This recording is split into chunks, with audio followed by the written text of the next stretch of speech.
नमस्कार, मैं हूं आपका दोस्त विजय विद्रोही। आप मुझसे जुड़ चुके हैं, इसके लिए आप सबका तहे दिल से शुक्रिया। अगले 8-10 मिनट आपसे जुड़े रहने की कोशिश करूंगा।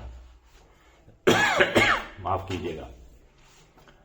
एक बात बताइए बड़ी ईमानदारी से, एक गरीब अपना गमछा हवा में लहरा लहरा कर गर्दा उड़ा दिया का नारा लगाता है, या उस गमछे से हाड़ तोड़ मेहनत के बाद चेहरे पर आया पसीना पहुंचता है, या उस गमछे से वो अपने सिर को ढक लेता है जब कड़ी धूप होती है।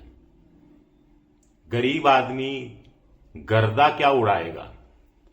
उसकी जिंदगी जो गरीबी में है, बेचारगी में है, महंगाई में है, बेरोजगारी में उलझी हुई है, तो इनकी गर्द जो उसकी जिंदगी पर पड़ी है उसको उड़ाने की कोशिश करता है। लेकिन प्रधानमंत्री मोदी जी को आजकल गमछा पॉलिटिक्स की पड़ी है।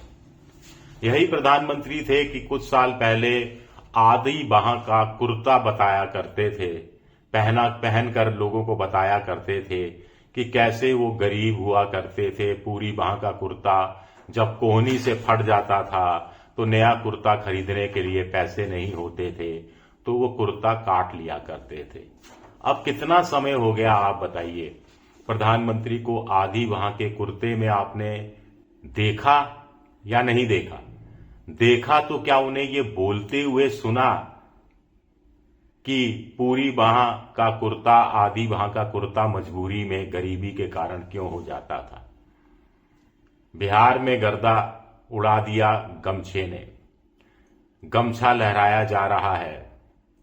बीजेपी की जीत के बाद दिल्ली में बीजेपी के मुख्यालय पर प्रधानमंत्री आते हैं, गमछा लहराते हैं। तमिलनाडु में किसानों को 6,000 रुपए का नया चेक देने जाते हैं तो कुछ किसान गमछा लहराने लगते हैं। अब ये किसान थे या बीजेपी के कार्यकर्ता थे या गमछे प्रोवाइड कराए गए, पता नहीं। और नीतीश कुमार के मंत्रिमंडल का शपथ ग्रहण समारोह होता है, तब प्रधानमंत्री सभी बीजेपी शासित राज्यों के मुख्यमंत्रियों के साथ पहुंचते हैं और फिर हवा में गमछा लहराने का खेल शुरू हो जाता है। तो ये नई तरह की गमछा पॉलिटिक्स है, गर्दा उड़ाने वाला भाव है। मुझे लगता है कि अभी तक तो मोदी मोदी मोदी के नारे आगे की पंक्तियों में लोग लगाते थे। अब आने वाली सभाओं में हम शायद देखें, बंगाल में खास तौर से या तमिलनाडु में तो नजारा, ट्रेलर आ ही गया है सामने, कि लोग भीड़ में गमछे लहराते हुए नजर आए। एक वक्त था जब मफलर पॉलिटिक्स केजरीवाल किया करते थे। एक वक्त था जब कांग्रेस में नेहरू जैकेट की पॉलिटिक्स हुआ करती थी। एक वक्त वो भी था जब देश में महात्मा गांधी एक चादर ओढ़ते थे, पूरी धोती पहनते थे और चादर ओढ़कर उन्होंने अपनी पूरी जिंदगी बिता दी थी। खैर, अब गमछे पॉलिटिक्स की बात हो रही है। कहा जा रहा है कि साहब गोदी मोदी मीडिया तारीफ करने में लगा हुआ है, इसको मास्टर स्ट्रोक बता रहा है, कनेक्ट बता रहा है कि गमछा संस्कृति का प्रतीक है, बिहारियों के सम्मान का प्रतीक है, गमछा सद्भावना का प्रतीक है और गमछे आम जनभावना का प्रतीक है। मान ली ये सारी बातें, लेकिन गमछा आमतौर पर गरीब पहनता है, मजदूर पहनता है, किसान पहनता है, कुछ युवा भी पहनते हैं, सस्ता आता है गमछा। गमछे का काम क्या होता है? एसी में बैठने वाले तो गमछे को लहराएंगे हवा में और गर्दा उड़ाने वाली बात कहेंगे, लेकिन गमछे से गरीब आदमी पसीना पहुंचता है, प्याऊ में पानी पीता है, ठंडा पानी, तो 4 छींटे मुंह पर भी मार लेता है और फिर गमछे से मुंह पोंछता है। बहुत धूप पड़ती है तो गमछा अपने सर पर रख लेता है। गमछा उस रूप में सहारे का काम आता है। और मोदी जी गमछे के बहाने राजनीति करने पे लगे हैं। वोट खरीदने की कोशिश एक तरह से होती हुई दिखाई दे रही है। वैसे मोदी जी के लिए नई बात नहीं, मैंने आधी बांह के कुर्ते का जिक्र किया था। कपड़ों पर उनकी खास स्टडी है मुझे लगता है।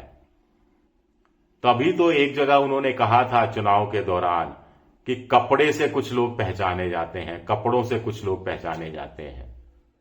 तो ये इनकी पीएचडी है शायद। वैसे इन दिनों एक नई तरह की गमछा पॉलिटिक्स भी देश में चल रही है। चुनाव आयोग की इज्जत तार तार होती हुई नजर आ रही है। राहुल गांधी आरोप पर आरोप लगा रहे हैं, सबूत पर सबूत दे रहे हैं।